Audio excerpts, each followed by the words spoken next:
Open Horror Radio. Well, community sounds. Stay open.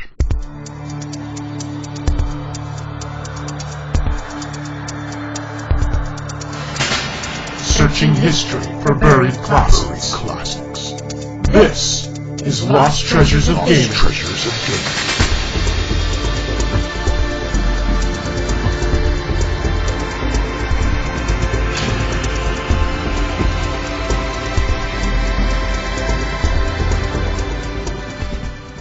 Welcome to another episode of Lost Treasures of Gaming, and we have a treat for you this week. I am one of your hosts, Sean Evans, otherwise known as Zion Tane. And I'm one of your other hosts, Sid Bolton, also known as Dirk the Daring, and of course, I'm your gaming archaeologist every week on the OMG Hour. And boy, do we have a show for you this week. Fair warning, this is the longest show we've ever done. It sure is. It was quite the interview. Yeah, so we have the pleasure of speaking to Lorne Lanning, who is the creator of Oddworld Inhabitants and all the Oddworld Inhabitants games. Which are very cool, and I've really enjoyed it. It's, I've been looking forward to talking to Lorne. He's a very interesting fellow. Someone I actually have some autographed copies of his games, and so I definitely hold him in high regard in terms of developers over the years. Yeah, I mean, so some of the games you may have heard of is Abe's Oddysee, which is what started it all. And interestingly enough, Sid, Abe's Oddysee released on the PlayStation 2 on September 19th, 1997. That is the day of my first daughter's birth. Wow. PlayStation 1, not PlayStation 2. Sorry, PlayStation 1. My apologies. And the game that got me into Oddworld Inhabitants was Munch's Oddysee that came out for the Xbox. Yep. And that is one of the games that came with the used Xbox that I had bought. And holy cow, I love that game. that I spent most of my Xbox time playing that game when I first got it. And of course, as we're going to find out, those games are still kicking around today. And I don't know, Sean, maybe there's even a future for some other existence into the Oddworld. So I guess we'll find out. We will find out. So you know what? Let's jump in because it is a long show. Lorne definitely liked to talk to us about his stuff, which was awesome. So here we are. This is Lorne Lanning from Oddworld Inhabitants.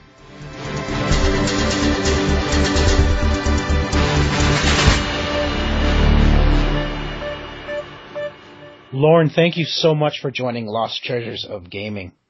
Hey, thanks for having me on, guys.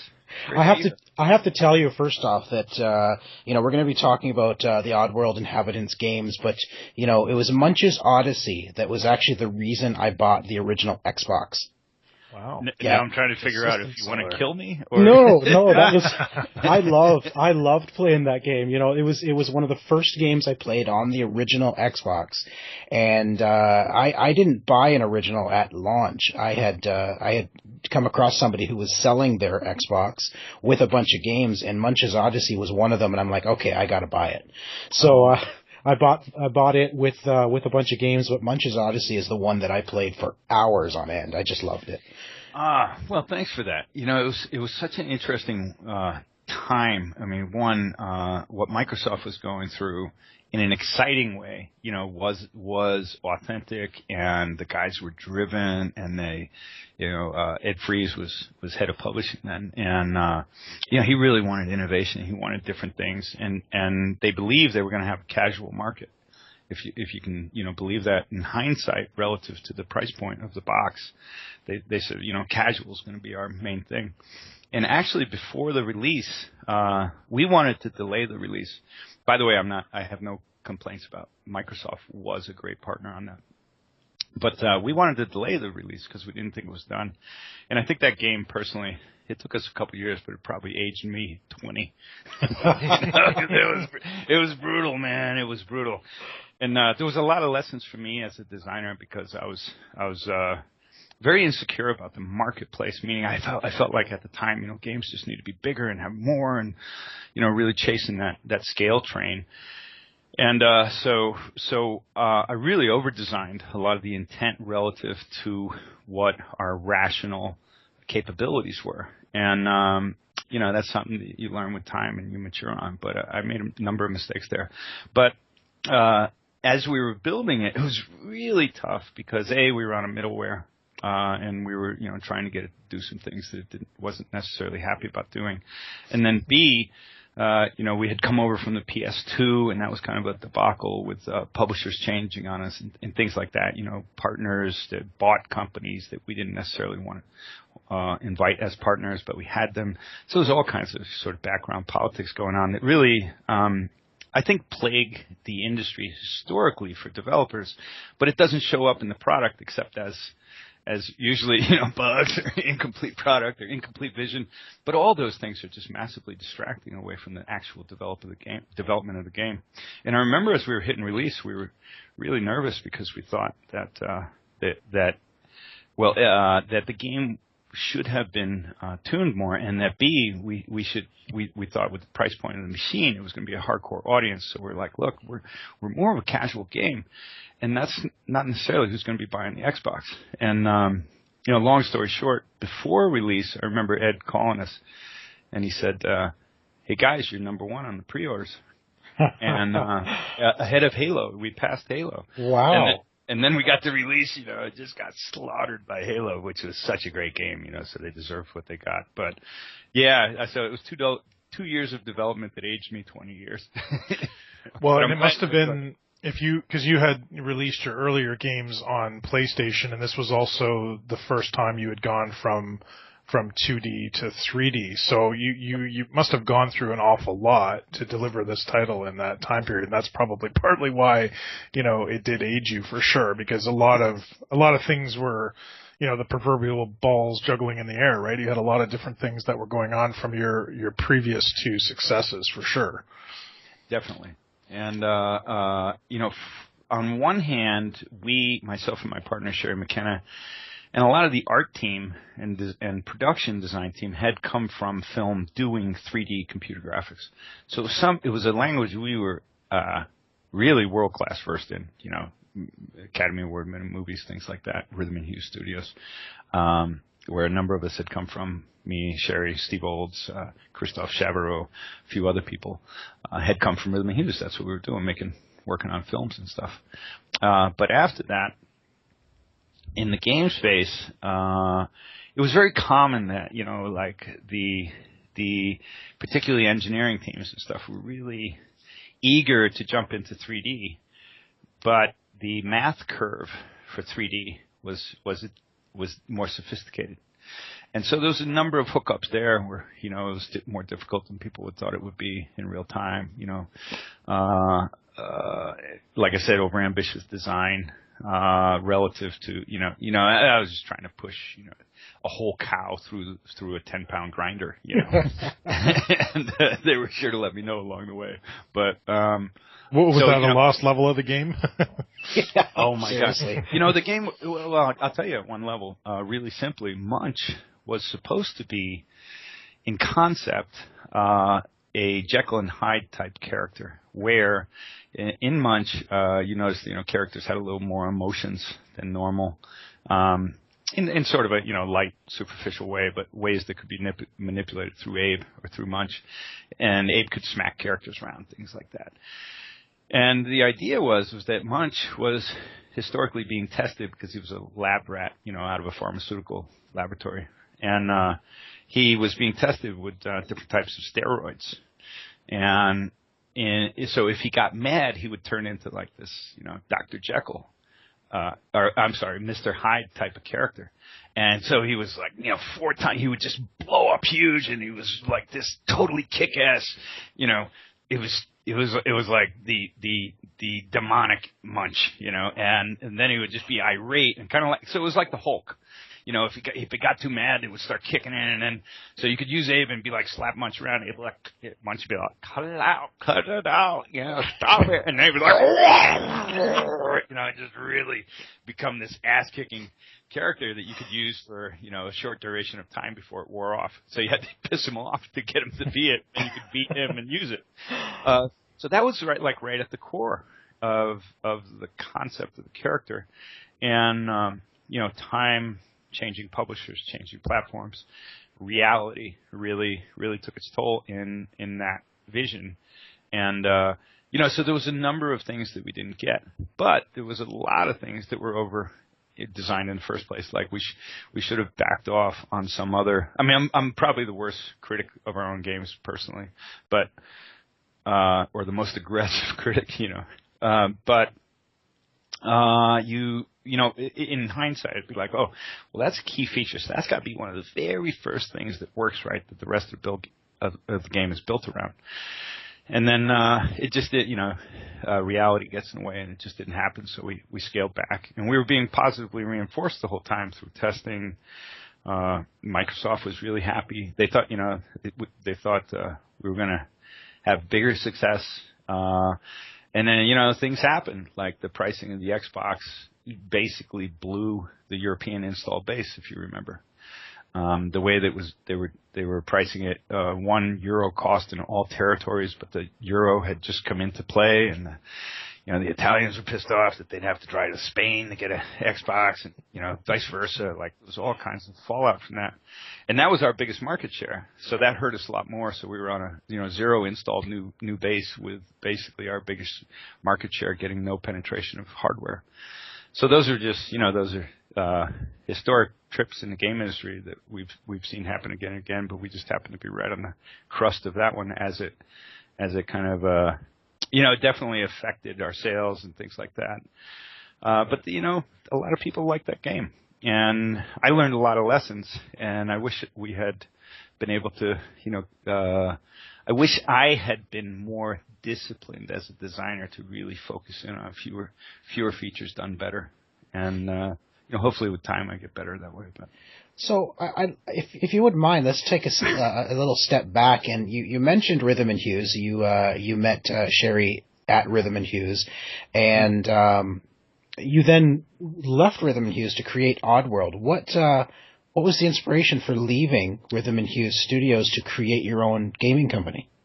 Well, and to add to that is at the time everyone in film just thought you were nuts. I mean, they're like, dude, you got a great career. I mean, I left as a visual effects supervisor. It just had a great success on recent projects that really stood out in the computer graphics community. Yeah, I mean, Rhythm and Hues Studio is a very well-known studio. I mean, doing big blockbuster movies. Yeah, and I mean, they got a lot of Academy Awards, But I was employee number 38, I remember, which is funny. And, when they closed, I think they had close to 3,000. But and it was run by really incredible people, ethical people that I learned a lot from and admired the whole time. But back to your question, what I was really interested in was becoming a content creator. Was being a storyteller, and I loved the medium of 3D computer graphics. I was originally, I've said this before, but just for putting it into perspective, I was originally trained as a painter, photorealist painter, commercial illustration, and I had some season time in the fine art world.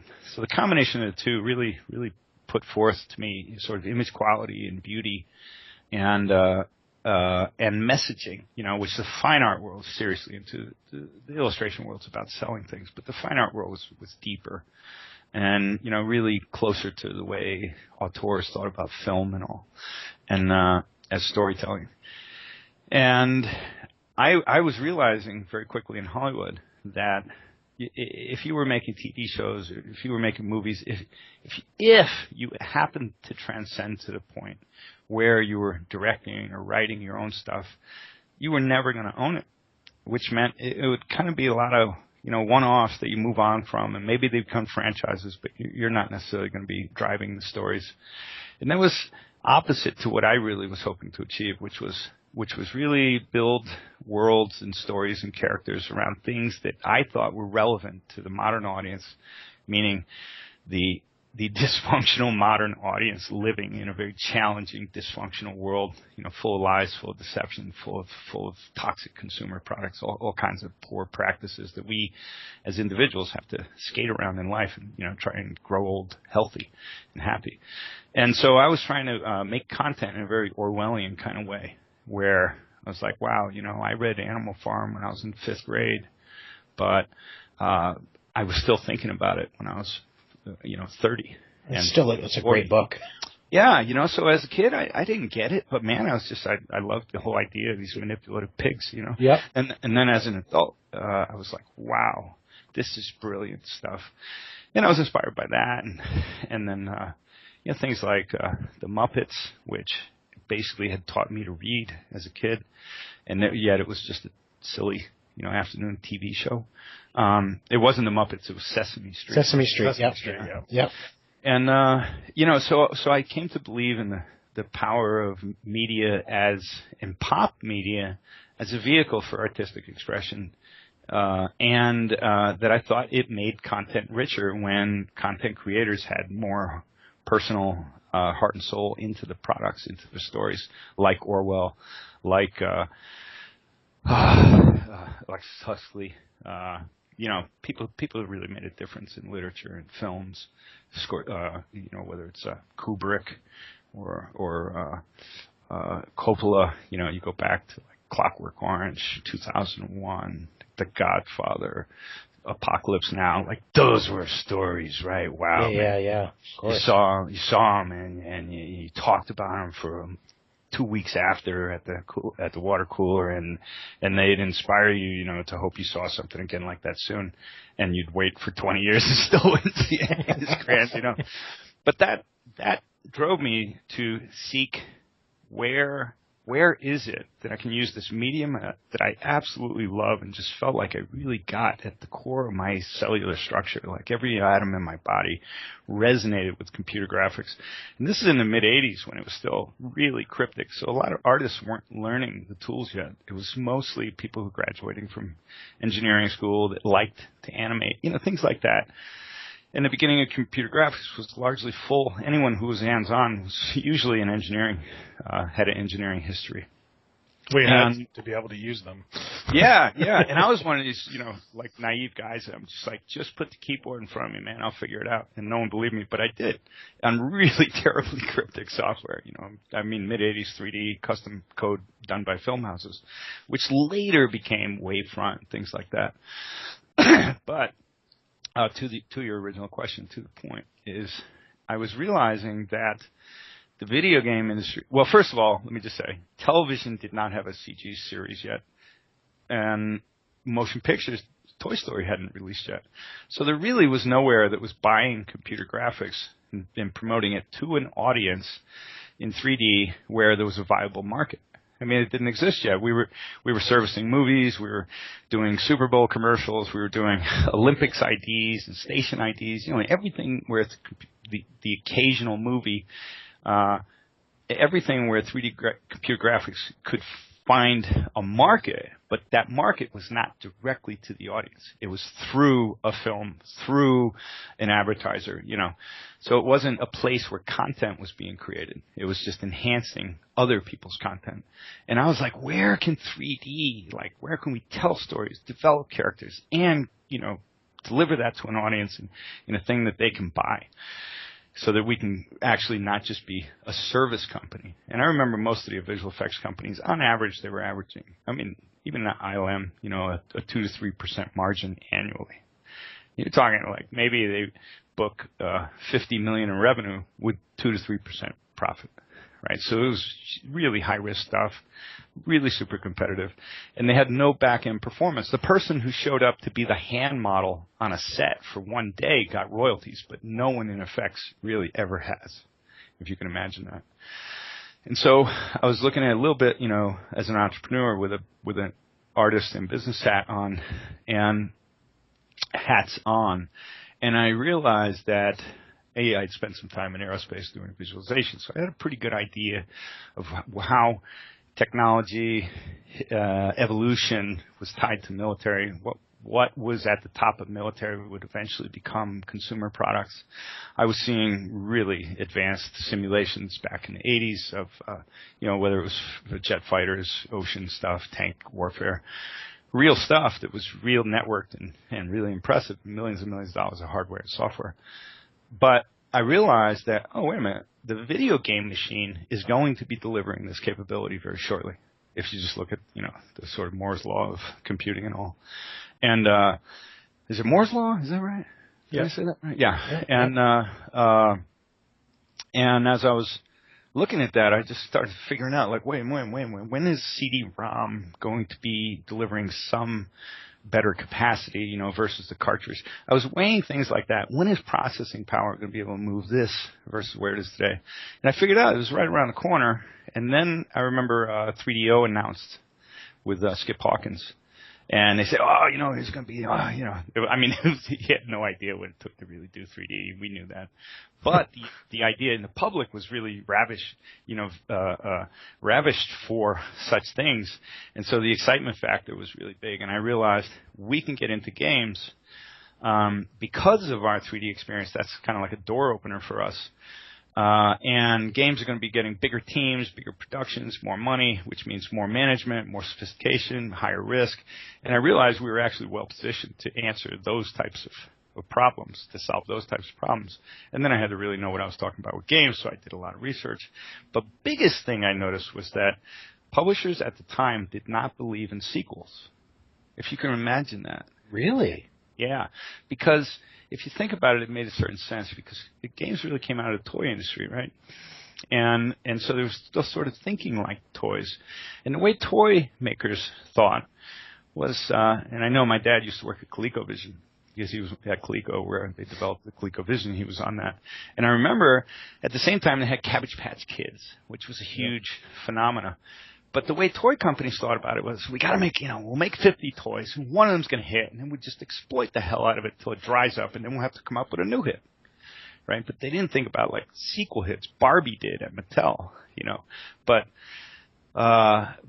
the toy industry didn't really think that way. They just thought, well, you have a hit, and then you run its course, and there's nothing, and then you can come up with something new. And the game industry was kind of thinking about the same way. And I remember every publisher, when I was telling them I wanted to create a world, and it would have sequels, and it would be rich, and, you know, think Star Wars, they would go, there's no money in sequels. At best, you do 50% of the original sale, so really, you know, we don't really believe in sequels. And what that told me was, oh, my God, you don't understand brands. And I knew that the game industry was all going to become about brands. And so we used that opportunity to sort of leverage more ownership of the intellectual property, which in many ways was what it was about for us. How do we tell these stories and maintain some semblance of control over them into the future? Not so much because we're control freaks, but because then you get to nurture something over a longer period of time, and that's where you really get the great stuff of history, you know. And so I think that's how we did it.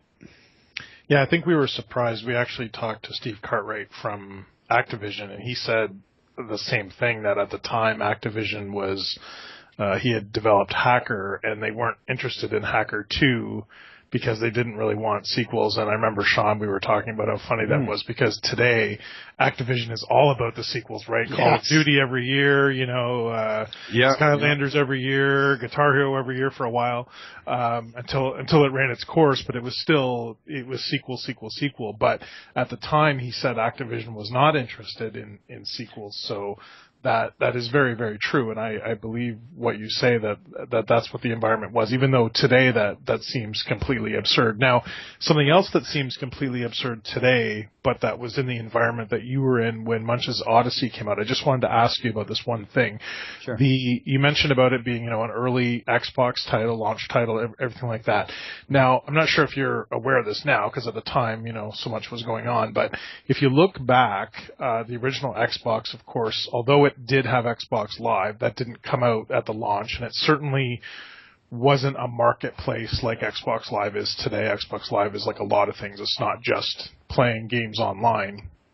But at the time, there was no real digital distribution with, you know, the Xbox generation. It still wasn't quite there in terms of distributing demos and things like that. So in your case, the very first issue of Xbox magazine had videos only. It wasn't an interactive disc, probably because they weren't quite ready to make sure they had the copy protection and all that kind of DRM stuff figured out. Mm-hmm. But the second issue of Xbox magazine features Munch's Oddysee on the magazine and on the disc. And so basically the first demo disc of Xbox Magazine that was interactive contained, a playable, I don't know, I know I played it. I can't remember if it was just one. It was a little contained level. Yeah. Yeah. And so technically from that perspective, you were the very first demo available for the Xbox. And because if you look at the issue, your game is featured graphically on there, probably because it's such great visuals, but also it's listed as the first one. So there was Tony Hawk and Fusion Frenzy and Cell Damage and 4x4 Evo, but you're at the top. So I would say technically you're the first demo that came out on the Xbox. And what I wanted to ask you was, in terms of marketing and distribution, because really this was the only effective way at the time to get people to try your game before buying it. And I just wanted to ask you how effective you think that was at the time, and then how things are so different today with the way digital distribution is. So I just want to get your thoughts on that. I think, now, was that, refreshing my memory, was that before or after product release? So it came out in January. So it was after. Yeah, it was the January issue. So it would have been about 2 months after, I guess. Okay, got it. Hard to tell because a couple of factors, and it's funny because in hindsight I didn't even remember that we would have been first. So that's cool. But it is cool. I didn't realize that either until I was researching this. But yeah, it's very much true. And now I'm remembering, where we cut the demo off to encapsulate it for that, but there was a couple things going on. One, we had a demo like that was on the original PlayStation, and the PlayStation first mailed one of their first sort of magazine discs. Remember they used to call them that? What they call them? Disc magazines? I forget what it was. Digital magazines. The way they used to do it and have some demos on there. They're underground. Yeah. And they mailed that out, and we were on that, and it was hugely successful. It was really, a big boost. So we understood that if we could get those kind of opportunities, we should, kill ourselves to try and take advantage of them. And we did. The thing that happened with the Xbox, and the thing that happens with retail, is if you're at retail with a CD of a box product and you're not flying off the shelves week one, it's a very sort of rapid squeeze out of the shelf space that you're getting. So 2 months in after Xbox, we were already like slaughtered by Halo, right? Yeah. and Europe was already a disaster. Right, and I remember, we were trying to get the European contingency to realize that they were on course with a train wreck, and that there was no acknowledgement of that. I mean, I think a lot of U.S. guys got it, but the European guys were like, "What are you worried about? We have your sales projections right here. They look awesome. You should be excited." And we're like, "You're not going to sell anything in Europe, and this is why." And, that's a story for another time, but we saw that clearly. A number of us designers that were on the world tour, that Xbox sent us on, where we were at Xbox launch in Monaco and places like that, going to Germany, going to England, going to France, trying to get people excited about Xbox. There was a lot of hostility from, we could barely talk about the games because the press was so irate at the price point, the single euro value. They thought it was too expensive, and they thought that they were being shunned as territories, that they weren't being treated like individual sovereignty nations, and it was really heavy. I mean, they were pissed, and so we saw this train wreck coming in the newly formed EU territories, which happened to be our existing largest market, and we couldn't really do anything to avoid that. And in hindsight, you saw what the install base penetration became, right? Almost nothing. So they abandoned the Xbox really and went to Xbox 360 as fast as they could, which is probably a really smart move on their part. But considering all that, 2 months' time is a long time on the retail shelf. So even as that, and as you said, there was not digital distribution available. So the only way to get it was on the retail shelf. And so by the time that demo came out, I think we had already missed our opportunity. Maybe if that were there at launch or something like that. But 2 months later, the retailers were already scaling up orders on things like Halo and scaling down orders on things like us. So timing is everything, right? And I mean, timing might be 80-90% of the game, I should say. But the way that it worked out there, I'm not really sure what the impact was. And it's, in hindsight, it was almost like a little too late. And now you've got digital distribution, which I think is obviously become very important to you. So you've essentially got your independence from the publishers now, for the most part. So, how do you feel about digital distribution now?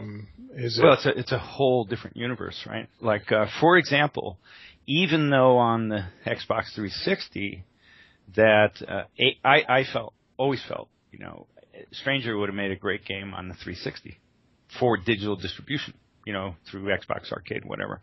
And but their policies were such where they just weren't having it, and or all these different rules, kind of like Nintendo's rule right now in Nintendo of America, which is a really terrible one. It's not helping them. Which is, well, if you're not there on day and date release on other platforms, we're not going to give you any exposure on our stores, on our sizzle reels, at the show, whatever. And you're like, what are you guys thinking? I mean, what era are you living in? Because if you're telling, for example, we just delivered a product, the new and tasty, onto the Wii U. I think it's averaging, 8.7 rating or something. And we can't get any love from Nintendo of America in exposure on a store that has a dry spell for its customers for good games to play.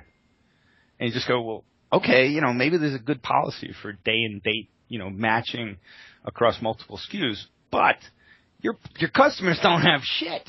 Like you're not, there's a reason everyone's abandoned you. And by the way, as long as you keep on building devices like that, don't plan on any day and date releases because you're just in left field. You're not compatible with PS4. You're not compatible with Xbox One.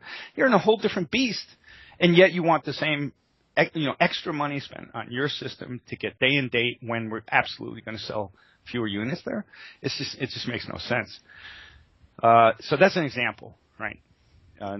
Sort of Nintendo's. Those practices are not helping them right now. And going back to the day of Munch, or let's say Stranger on 360, again, it would have been a very viable product. People who were subscribers to the network were like, we want more games. But the policies were in the way of getting them more games. And so in many respects, a lot of money was left sitting on the table because we didn't have the opportunity to get there ourselves because of whatever, white tower reasons and policies and ultimate bullshit that wasn't, in my opinion, helping them much. But with the change of guard up there on the new systems, that changed, right? And so I don't know how much you were paying attention coming into like E3 2013 and stuff when they first started announcing new policies. Mm-hmm. Yeah. But they, a few of us kind of jumped on a bandwagon trying to hammer them, influence them to basically do better for themselves. Because if you we're here in Silicon, next door to Silicon Valley, like we see how the new models, I think there's a book called Nudge, I believe is the name, that really speaks about how Web 2.0 and 3.0 businesses are built on existing businesses, not like winner take all and become a monopoly, but more like eBay allows you to have your own stores. YouTube allows you to have your own channel. This is the real synergy policies of the 21st century. And if you were monopolistic thinkers, you had a hard time adapting to these more modern trends. And so at the time of the Xbox release, Steam wasn't even up yet, I believe was the case. And, or, Steam was like in infancy thinking, I believe is the case. Yes. But and so if you were just relying on retail, basically you were dead, because you were either what we call bargain bin, or you were sort of top shelf. But retailers really, if you were using their space, they wanted maximum return on every square footage of space in that store. And so that's how we felt like, the retail model's kicking our ass, the publishing model's kicking our ass. but we're still true to the idea of what the brand was. And so we bet on waiting for digital. And Steam was setting the idea, but they weren't yet shipping. I'm thinking back to 205. They weren't yet really shipping, gigabyte packets to a wide audience yet. And a lot of people didn't have enough bandwidth to handle it anyway. So when we bet on that coming. And when that did start to arrive, Steam being the first, I think we got up around 208, we started putting the original Abe games up, which is something like the retailers never would have touched. They'd be like, what is this? This product's old. We're not going to occupy our shelf space with old products.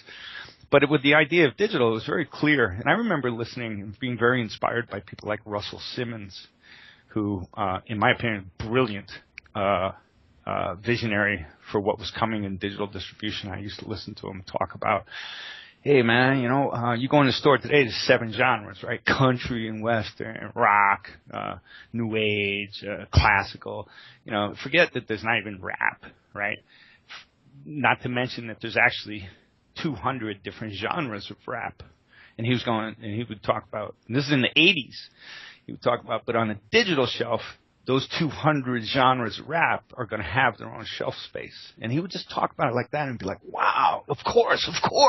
Mm-hmm. Basically the price of physical reality versus the price of digital reality.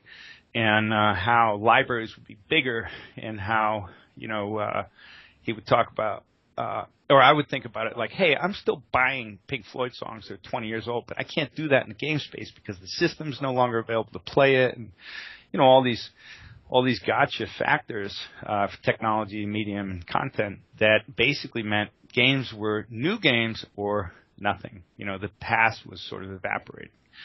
And I was shocked to find out when we put our games up that people were still interested in buying the original Abe's Oddysee.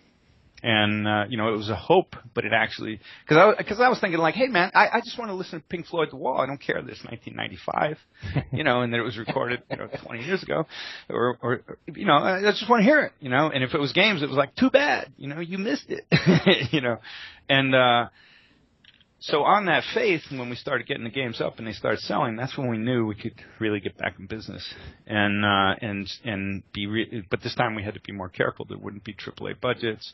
We were going to have to self-fund if we wanted to do things our way. We had to be more practical about how we thought. We had to get leaner and smarter. And really build business the old-fashioned way, which is build some business, get some profit, reinvest the profit, keep on building. And that got us to new and tasty. So if it weren't for digital distribution, we'd be totally screwed, as Abe would say. Now you mentioned Abe's Oddysee there, and I've been wanting to ask you. I mean, this is a very it's a big world you created, the Oddworld, and you've told several stories within it. But what was the inspiration behind that world? How'd you come up with all these characters? They are literally very odd characters. So where did they come from? Well, there's the inspirational source, and then there's the design itself. The design itself, the first production designer on Oddworld was Steve Olds. He came from Rhythm and Hughes as well. And Steve Olds was really badass. I mean, he was really good. But he didn't care about the audience. He cared about designing new and crazy stuff, he cared about breaking boundaries and, blazing new paths and stuff. So I was trying to enable him to do that. And then I'd come in and be the practical voice. Okay, I love Abe from the three-quarter perspective, but when I look at him from the front, he looks like a thug. His neck is too big. We get in huge arguments and stuff. So the combination of myself and Steve Olds, Steve being out there and me trying to wrangle it back in, is what led to, those characters.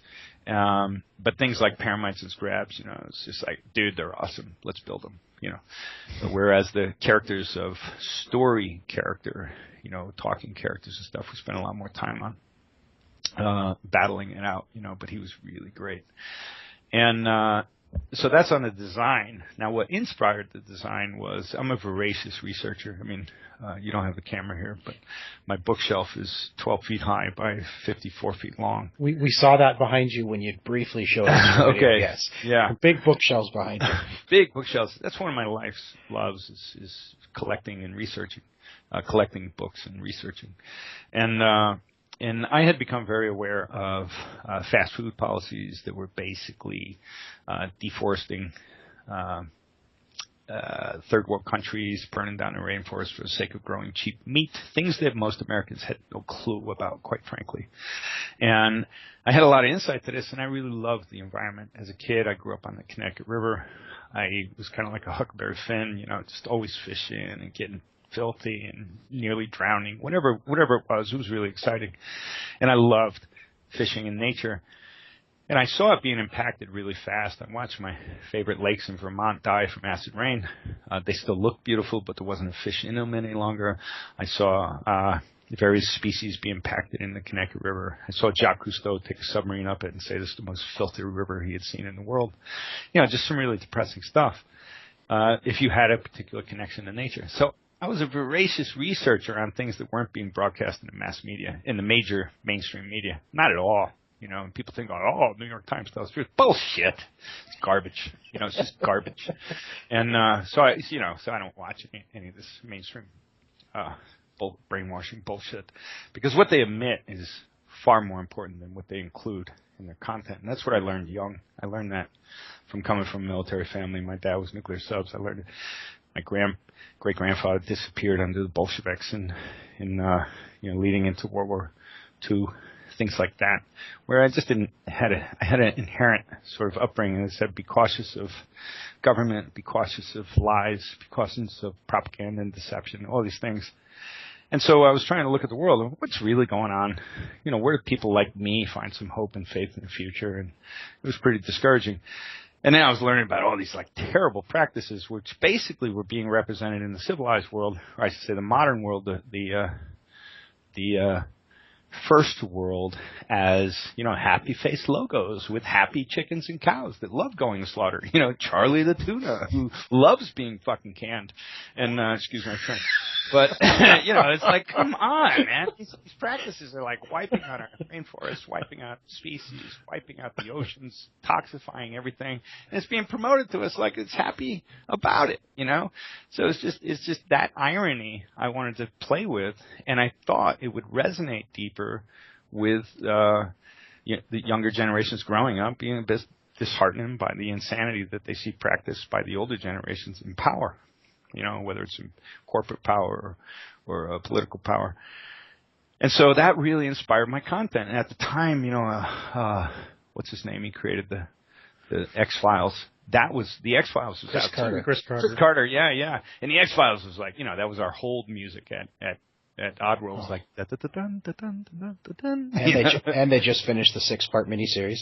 Yeah, I got to see that so bad. I didn't want to watch any until I could sit down on a weekend and watch the whole thing. But I loved, we loved that stuff, right? All of a sudden, conspiratorial government issues and UFO, like all that, deep, dark underground X-Files type stuff. I was like, wow, the audience gets it. They're not just going, that's stupid UFO stuff, falling in line with the brainwashing, but actually interesting, intellectual, deep stuff that was really engaging. And so I thought video games at the time was largely, go rescue the princess, right? And not very compelling in terms of content, because it was really all about challenge. It was really all about chemistries and, but it wasn't about deeper characters, more epic worlds, this and that.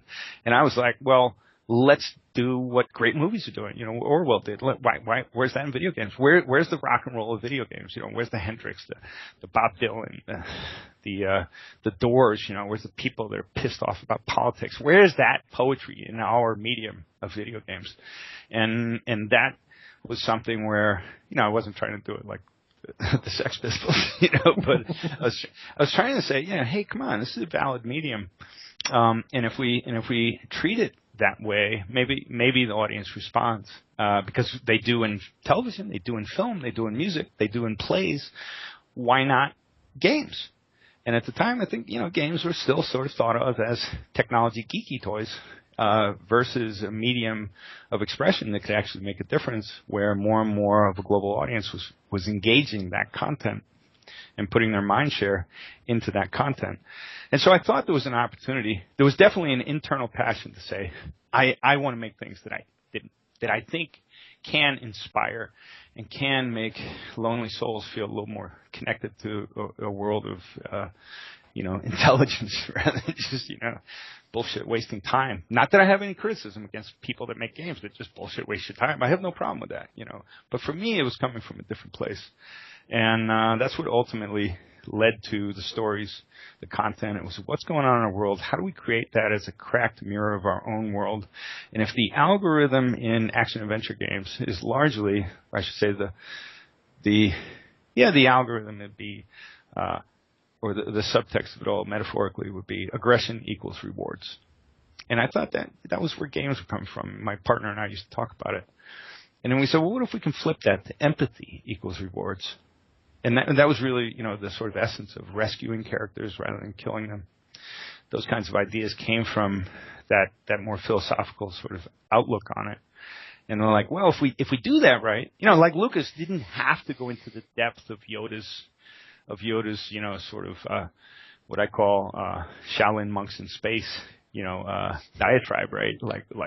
Force runs through all living things. He didn't have to do as much research into traditional shamanic cultures and the ways of martial arts experts. But in doing so, it made the movies so much more interesting. At least the first three. I'm forgetting about the second. And I was thinking, well, why not games? And so that's where a lot of that was being driven from. And I still believe it's relevant, but we can get smarter in how we make games. I think you're absolutely right. I mean, even now, even more now is really what I'm saying is that there's a lot of people creating these games that have very deep meaning to them. Like it's not just fun and fluffy things anymore. Now there's games that have very deep meanings. So and that covers social issues too, as well. Yes, exactly. That would never have been done early on in games. I think, Lorne, you were by being a political style game, you were almost ahead of your time. Back in 90 or when was it? 97? Abe's Oddysee came out. Yeah, that's right. Yeah. But we sold 3.5 million units of Abe, so for sure. It was timely. Sure. But yeah, it was early, and I think that early, there was opportunity, so we weren't in Silicon Valley. Investors will often say, "Are you first to market?" That's a common term. Like, are you first to market, and can you hold the advantage? First to market advantage. They'll refer to it as in business terms. And if you look at rock and roll, we remember Hendrix for doing something very uniquely different first. And he would say, well, I built off the back of these guys, but half of his audience didn't even know who those guys were. Right. And so for us, it was like I felt like it could resonate more. And, as you're saying this, it reminds me of what was the game? Gone Home. Gone Home. Yep. It was a perfect example, right? Deeper, more relevant social issues that maybe the audience is facing or knows people that are facing or, reflects the awkwardness of adolescence and it's funny because that's exactly the game I was thinking of when I said that. Yeah. There's another one that came out, not that long ago too. I think it was called, it was about the Inuit Eskimos. Oh yeah. Never Alone. Never Alone. And that group. It's funny is that's Larry Goldberg is associated with that. He used to be at Activision, back when we were releasing Abe. But that's his drive. Is that's his model is saying. I should say that team's model at the publishing level is. We believe people are actually more interested in these causes, and they're willing to. Look at them in games, and if we can marry the two, then maybe we really got something. And that was a hit in the scheme of things. That game made its money, and people loved it. And well, even recently, there's been games that deal with what it's like to be blind. There's games that deal with having cancer. I mean, these games they're coming out everywhere now. And Papo and Yo dealt with abuse. Yeah, exactly. That's right. That's another good example. Yeah, so again, let's look at first mover advantage, right? So, Gone Home, it wasn't that long after release, but I remember 250,000 units was pretty good take for a 5-person team, pretty good. And but because it was so unique, it drew all this other attention to it. So I would be down in Hollywood, talking to some actor friends, and these guys weren't hardcore gamers, but someone would bring up, they'd say, "Oh, there's this new game, man. It's really about the characters. It's really about the story. Like, I could get involved with that, I don't care about shooting shit, but man, that's really." And I'd listen to these actors like have this dialogue about Gone Home. Yeah. And they weren't even gamers, right? And I remember Myst had this effect too. I remember coming home one day and I had a lady that would clean my house. And, and she was like, from Mexico and, spoke broken English and was in her 50s and had kids. You wouldn't think she was playing games. And she goes, "Oh, you make games, did you make Myst?" And I was like, "No." Yeah. And sadly, and she was like, oh, I was hoping you knew how to get past, the lighthouse. And I was like, wow, here's a 50-year-old woman with kids who's completely engaged and addicted to Myst. And so I saw that, and Myst had come out before we did Abe's Oddysee. And so I saw those things as games was waiting for an even larger audience, and the fact is almost everyone in the world plays games, not necessarily electric, but they play cards, they play poker, they play chess, they play solitaire, they play hopscotch. Games is intricately connected to our learning as young ones, and, when people get old, go look at Vegas, right? Everyone's almost ready to retire at most of those tables. But, they're still playing games. And so I felt like eventually games are not going to be relegated to a demographic of young people with extra time on their hands, but they become more relevant to society at large, and eventually everyone will be playing games the way everyone reads novels, reads magazines, watches movies, watches TV, listens to the radio. You don't ask people, "Are you a radio listener? Are you a TV watcher? Are you a movie watcher? Do you like music?" You don't ask those questions. Everyone fucking does all of it. But what you but what you are asking them is, what kind of music do you like? It's not, do you like music, right? It was still, and to some degree, still is, do you like games, digital games? But eventually we won't even ask that question because it'll be addressing such a wider audience of appetite and needs. That's a really, really good point. And speaking of asking questions, we do have a bunch of questions that we received on Twitter today. Do you want to go through a few of these? Yeah, let's have at it. All right, there's got a whole range of questions here. So there's two people asking. Casey Davis and Caesar are asking, have we seen the last of the Stranger character? I hope not. I really hope not. I hope we haven't seen any of it. Stranger is kind of close to my heart, and I felt like we did a pretty good job in the scheme of things. And I felt like there was a lot more we wanted to do. But it was also a painful period in our history. It just has a complications of the industry, capitalism, things go this way and that. And so Stranger, wound up sort of out on a limb for that. But I love Stranger. I love the story of Stranger, and I love the capabilities of what Stranger had. It's funny because we had a multiplayer version of Stranger running just before we shut down the studio, and I thought it was a blast, and so did the team. We were like, this is Stranger versus Stranger, split screen, multiplayer, and just the dynamic of the first to third person, the benefits in each. I mean, I read recently someone said, "Oh, they did first to third person because they hadn't figured out yet that they could just do over the shoulder." It's like, wake up, man! What are you kidding me? What are you kidding me? It was like, no, in first person, you never move faster than a high-speed run. I mean, you never move faster than an average run. You are bound to shooting using the chemistry of your weapon. But in third person, you can 2 to 3x that speed. So you can run, you can ram, you can melee. You have different advantages in different modes. And still, I saw when we released Stranger HD, and it got a pretty high rating, that people were saying, this still isn't done enough. Some people are saying that. I mean, if you're a huge Quake fan and all you want to play is Battlefield, then we're not even talking the same categories, right? But for like action adventure platforming, it combines shooting and melee and navigation in a way that we hadn't felt before. And I feel like there's still a lot of opportunities there. And but new content is really expensive. And so we have to figure out how to be smarter, how quite frankly, big story games have a certain sales curve, which is very different from, let's say, Rocket League, right? Where you have multiplayer people, you have Twitch streamers, playing it every night.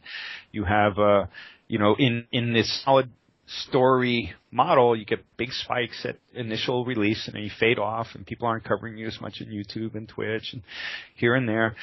You have sales, and you get more spikes, but your product fades off after release. In multiplayer stuff, the product picks up after release if it's done well.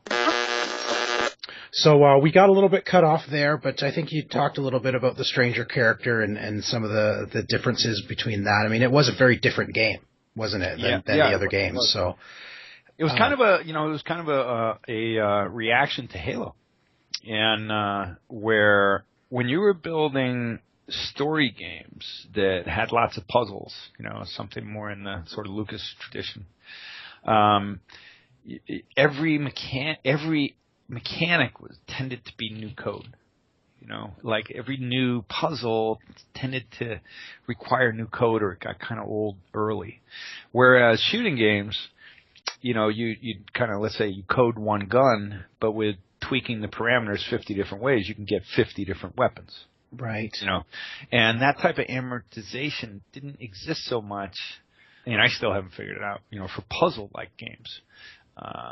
And so we were saying, look, man, we have to find ways to amortize our code better for designers so that we can get more ramping, we can get basically more economic ramping in the games, so we can really, you started off, it was simple, you get later on, it's really a lot more challenging, but there's less code overhead that is extended further.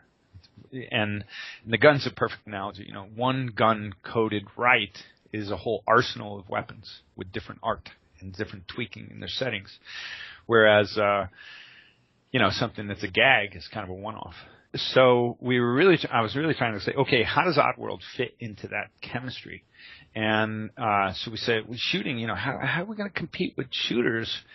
And that's not necessarily what we want to do, but how can we add new twists to shooting that would be appropriate for Oddworld?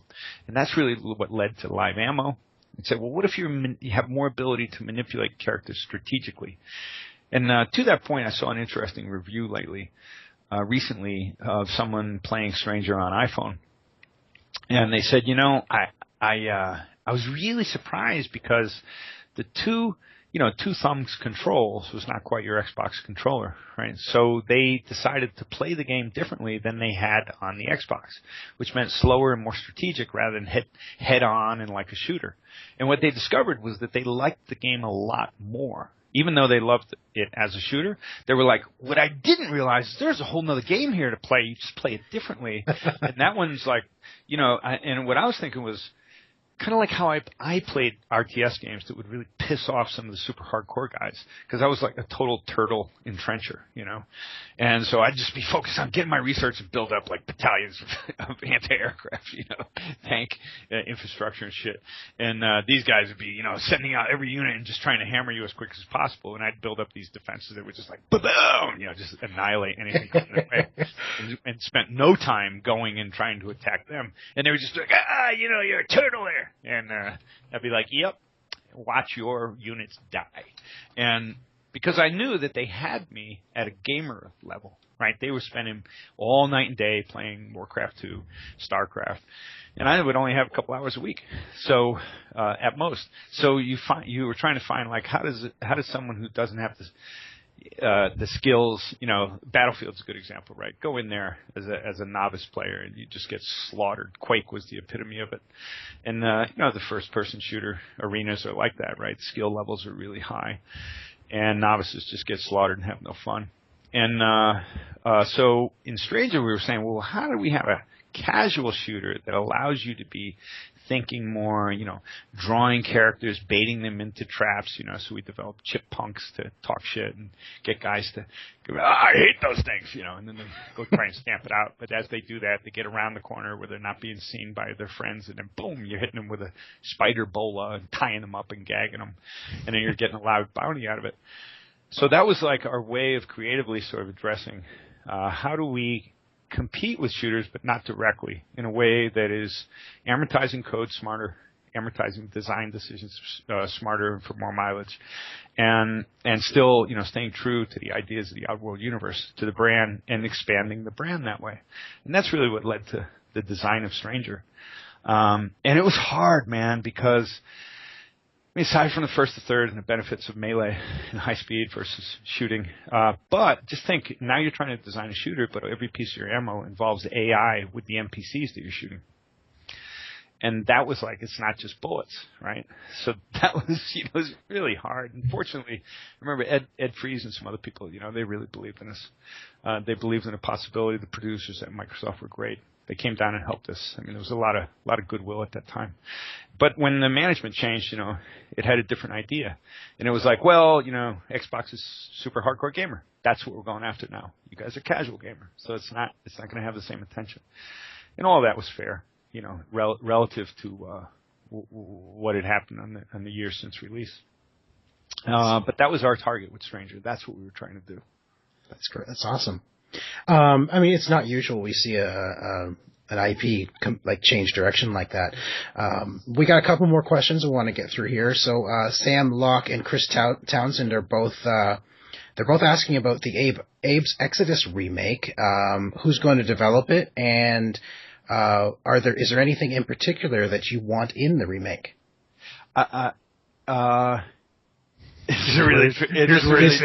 Is there an Abe's Exodus remake? Okay, let me say, there's a press announcement on this very shortly. Very shortly. In fact, my whole morning was occupied on that. And if I say hardly anything, my own team is going to slaughter me. Right? So I have to remain pretty numb, but there will be a announcement very shortly. And I'll say this. I heard criticisms of Exodus say that it was twice the gameplay and half the heart. And at the time when we made Exodus, we weren't planning on it, but we got into a situation where the publisher said, you guys made Christmas. All other games slipped. And I think Doom 2 had slipped for GT Interactive that Christmas when we released Abe's Oddysee. And I think Unreal slipped. And a few other titles slipped, and it really hurt that company in their stock value. But we were there. We made it on time, and we had a hit. And they said, guys, we need to rely on you for next Christmas, too. We need another game in 9 months. And it was like, it was just, man, it was just brutal, and we were already burnt out. And now we burnt ourselves out the extra mile. But being good partners, we felt like we didn't have much choice. And so we did our best. But I would agree with the criticism that it was twice the gameplay and half the heart. And in addressing Exodus, I want to fix that problem, but at the same time, it's not going to be what we did with New and Tasty. It's going to be more risky, less of what you knew, and more of something else. And then beyond that, I better shut up right now. Yeah. So more to come. So more to come very shortly. Awesome. Well, just for the sake of time, we got maybe two more questions for you then. Reese Garrity would like to know how much of Oddworld is yet to be explored, and what part of Oddworld would you like to show next outside of remakes? That's a good question. And what I've learned historically is that if I answer that, I'm going to eventually hear in 2 years from now that I promised that. And then I'm a real, world-class a-hole because I don't deliver on my promises and all that stuff. And well, you've already said that it's not, you hope that this isn't the last we see of it. So. Well, I'll say this, right? Without saying specifics, I'll say this. The way we started off this conversation, we were talking about what was the intent of the IP and what made you want to do it and how did you see the value of property. And I was saying, the game industry didn't understand sequels. Now, I wasn't someone who wanted to just build sequels. I was someone who wanted to flesh out a universe in the ways that I see great universes fleshed out, right? Like, Disney, Looney Tunes, Star Wars. These were worlds that we expect more from, and we expect, look at all the comic book derivatives of Star Wars. Warhammer was a property that inspired me on a different level, like the Skyrim and all these different not this, all these different things that could happen in a universe. So I was interested in really thinking of it as a planet and thinking of developing different places at different times, and thinking the core message of that planet was it's a cracked mirror of our own dysfunctionality, and we're bringing it to you through breaking the funny bone, wise ass, sarcastic, ironic kind of way that's loaded with subtext. And so that is the purpose of really, how I convinced Sherry McKenna to start the company with me. I mean, she had no interest in games. She had interest in stories and characters. And if I didn't get her to love Abe, she would have, not cared about the game of Abe at all.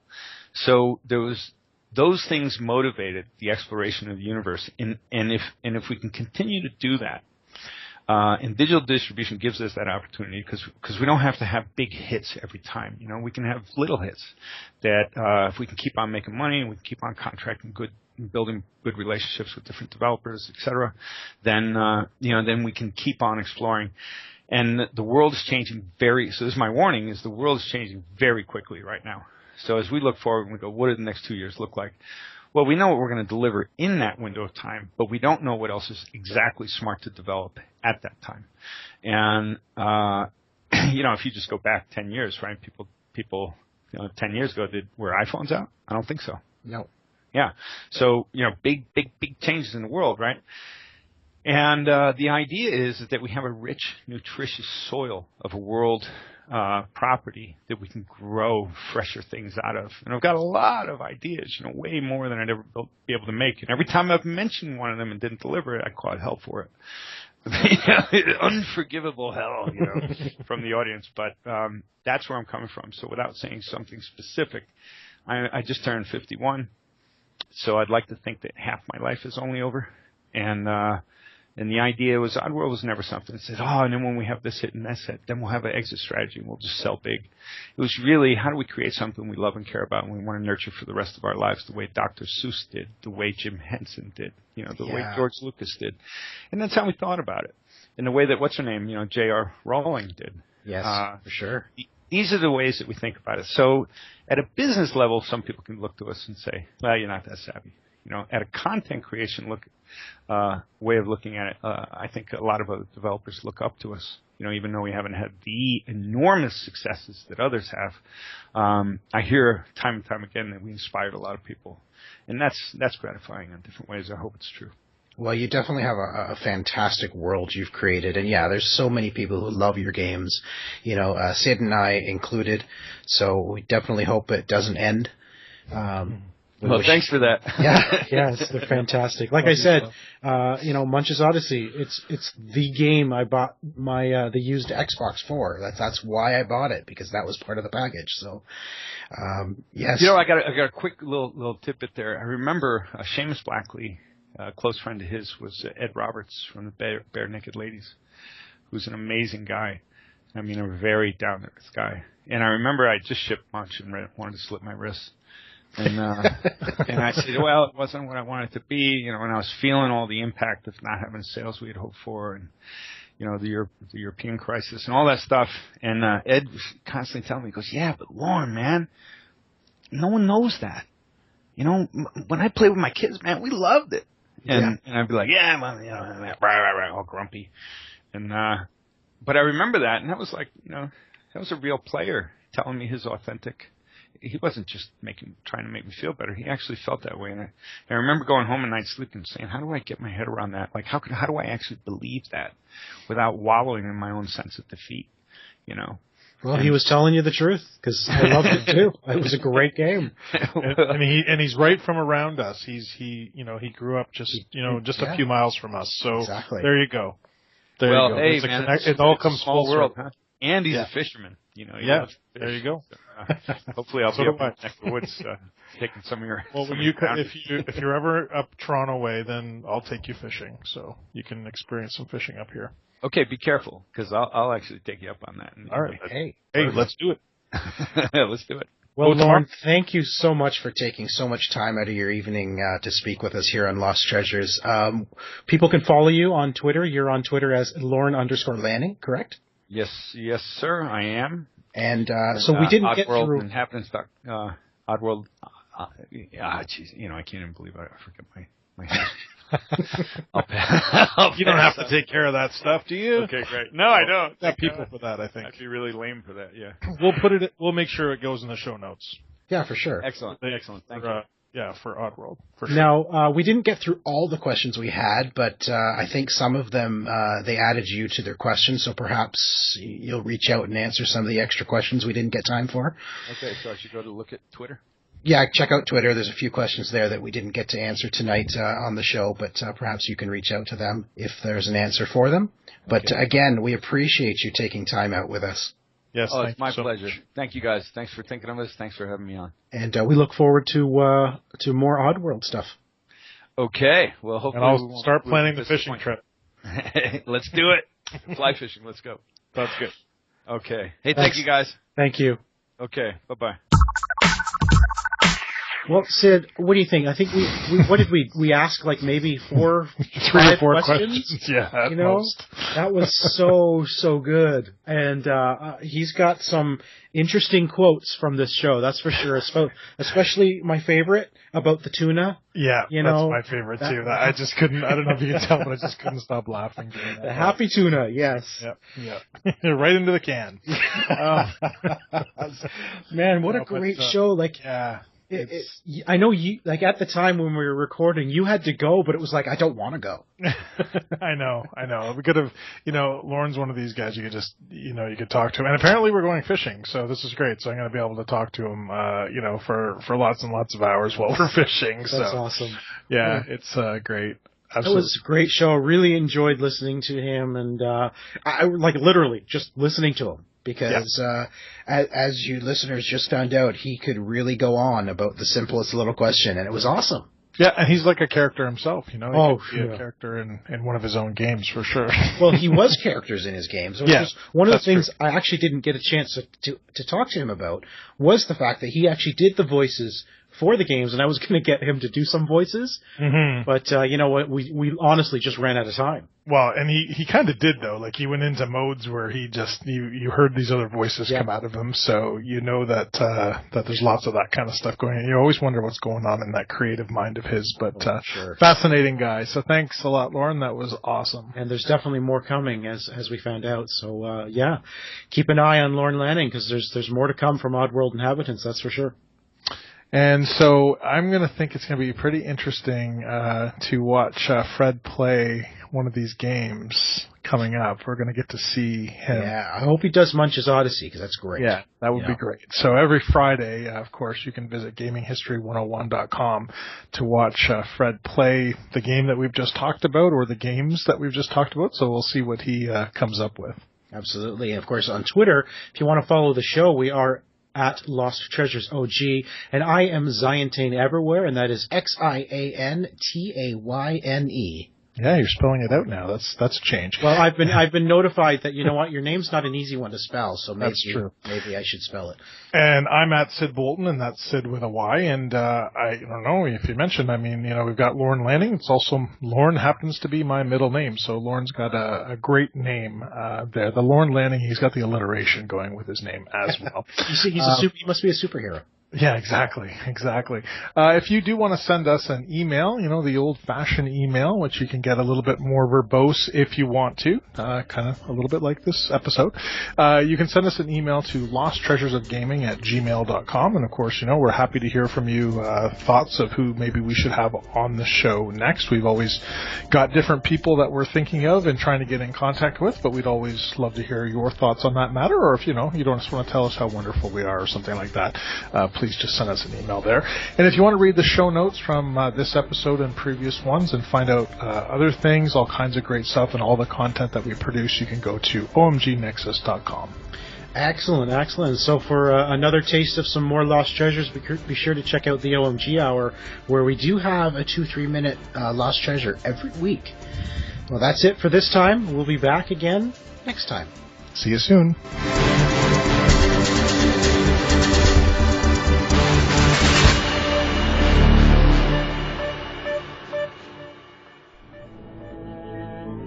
This has been an OMGNexus.com production.